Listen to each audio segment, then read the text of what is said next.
Thiemoko Touré, bonsoir. Bonsoir. Vous êtes le ministre de la Communication et des Médias, ainsi que porte-parole du gouvernement en Côte d'Ivoire. Merci d'avoir accepté notre invitation. L'Union européenne a appelé hier la Côte d'Ivoire à respecter les libertés publiques et à organiser un processus électoral impartial, transparent, inclusif et équitable. Selon vous, toutes les conditions sont-elles réunies pour la bonne tenue du scrutin le 31 octobre prochain ? Nous sommes sur la même longueur d'onde que l'Union européenne, qui d'ailleurs, dans cette même déclaration, a affirmé accompagner la Côte d'Ivoire dans la tenue de cette échéance très importante.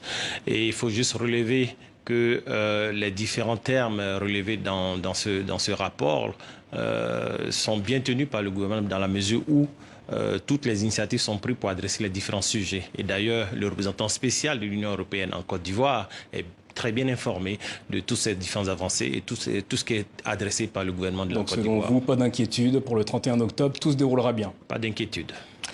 L'ancien président Henri Konan Bédié et Pascal Affi-N'Guessan semblent avoir trouvé un terrain d'entente au sujet de la candidature du président Alassane Ouattara. Ils sont contre, c'est ce qu'on va voir sur le tweet d'Henri Konan Bédié qui va s'afficher à l'écran. L'unité d'action évoquée par les opposants ivoiriens suscite-t-elle des craintes au sein de la majorité? Pas du tout, dans la mesure où la démarche du président de la République a toujours été que les Ivoiriens se retrouvent sur des centres d'intérêt communs. Et le champ politique qui s'ouvre dans la perspective des élections prochaines appelle forcément à des coalitions. Et c'est ce qui est observé, c'est la dynamique de la démocratie à l'ivoirienne. Et il n'est pas exclu aussi que ces différents partis politiques se joignent à la majorité présidentielle dans le cadre d'une compétition saine. Et d'ailleurs, nous appelons les uns les autres à faire valoir leur programme politique et c'est sur ce chantier que les populations les attendent. Et je serais très curieux de voir ce que propose chacun des différents candidats, des 4 candidats proposés ou validés par le Conseil constitutionnel. Alors l'opposant Guillaume Soro va plus loin en ce qui concerne la tenue de la présidentielle du 31 octobre. Je vous propose de l'écouter et on se retrouve tout de suite. Il n'y aura pas d'élection par la mobilisation. Le peuple ne voudra pas d'élection en Côte d'Ivoire. C'est-à-dire concrètement, vous allez l'empêcher par des manifestations Oui, ça c'est dit. On va faire une concertation avec l'opposition, je vous l'ai dit. Même dans mon propos liminaire, c'est écrit. Et j'ai déjà demandé au peuple de commencer à se mobiliser. Le report du scrutin présidentiel, c'est un scénario envisageable en Côte d'Ivoire? Déjà, c'est mot tenu par une personnalité qui a été, il faut le relever, ancien président de l'Assemblée nationale et assez irresponsable de sa part. C'est aussi un de vos anciens alliés. Oh, oui, mais c'est quand même irresponsable. Hein. Il faut quand même le rappeler à l'ordre, lui demander de revenir sur terre, de redescendre sur terre. Il faut aussi souligner une chose, c'est que la vie politique ne se rythme pas à sa personne. Et les élections auront lieu à bonne date, c'est-à-dire le 31 octobre 2020. J'insiste, le 31 octobre 2020, et c'est un délai constitutionnel inscrit dans notre Constitution. Il n'y a pas d'autre alternative. Guillaume Soro appelle également à la mobilisation des Ivoiriens. Certaines violences se sont produites lors de ces mobilisations, on l'a vu ces derniers jours.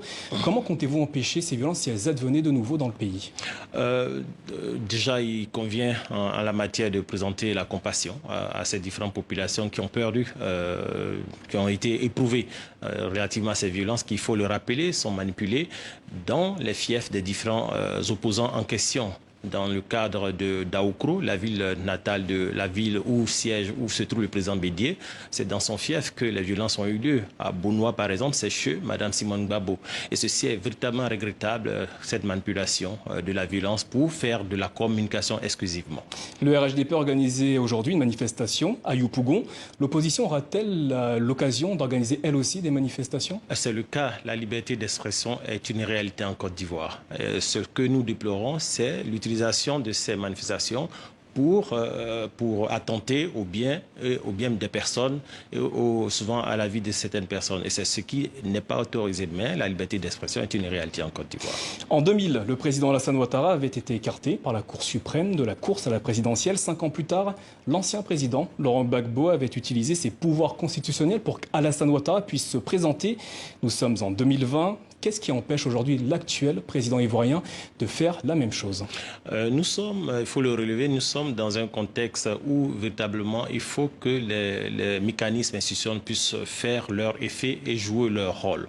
Et en la matière, l'exception généralement tue l'exercice de la démocratie.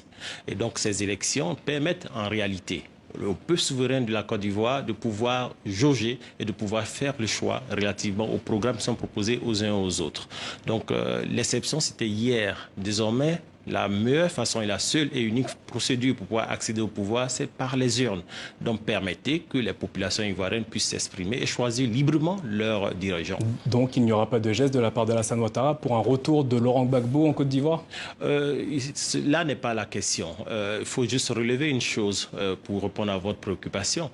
La qualité d'homme politique ne rend pas les uns les autres non justiciables vis-à-vis de la loi ivoirienne. Et donc chacun dans sa posture de politicien, puisqu'ils aspirent tous à gouverner la Côte d'Ivoire, doivent savoir tirer les leçons de leurs incartables pendant leur gouvernance ou pendant leurs différents parcours. Le président ivoirien a annoncé le 5 mars qu'il ne briguait pas de nouveau mandat suite à la disparition d'Amadou Gon Coulibaly, son Premier ministre. Il est revenu sur sa déclaration et a annoncé sa décision de briguer un nouveau mandat. Est-ce à dire que personne d'autre au sein du RHDP est en mesure de remplacer le président?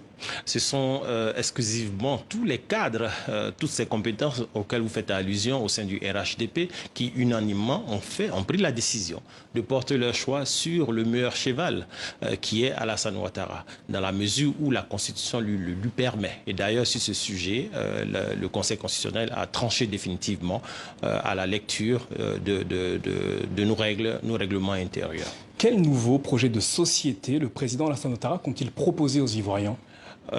J'aimerais vous ramener à cet effet au succès de sa gouvernance sur ces 9 dernières années. J'aimerais vous rappeler qu'en 2011, lorsqu'il arrivait, le taux de pauvreté était à 55%. Et après une évaluation en 2018, le taux de pauvreté a chuté jusqu'à 39%. Sur le chantier de l'électrification, l'électricité, le taux d'électrification en Côte d'Ivoire était aux alentours de 40%. Aujourd'hui, nous sommes à pratiquement 80% de taux d'électrification. J'aimerais même adresser la problématique du salaire minimum interprofessionnel garanti, le SMIC, qui a été porté de 30 000 à 60 000 francs CFA. Donc, quelqu'un qui a performé autant sur les différents indicateurs d'amélioration du vécu des différents Ivoiriens ne peut que faire davantage dans une telle compétition lorsqu'il sera élu après, dans le cadre de sa gouvernance 2020-2025. En cas de victoire lors de cette présidentielle, les Ivoiriens assisteront-ils à l'avènement de cette nouvelle génération évoquée par le président Alassane Ouattara? Ça semble évident parce qu'autour d'Alassane Ouattara, vous avez cette jeune génération de cadres qui ont envie de prendre de la responsabilité, qui ont envie de faire des preuves. Et donc, elle sera forcément à la manette et à l'action. Merci Sidiki Meko Touré d'avoir répondu à nos questions ce soir. C'est moi qui vous remercie.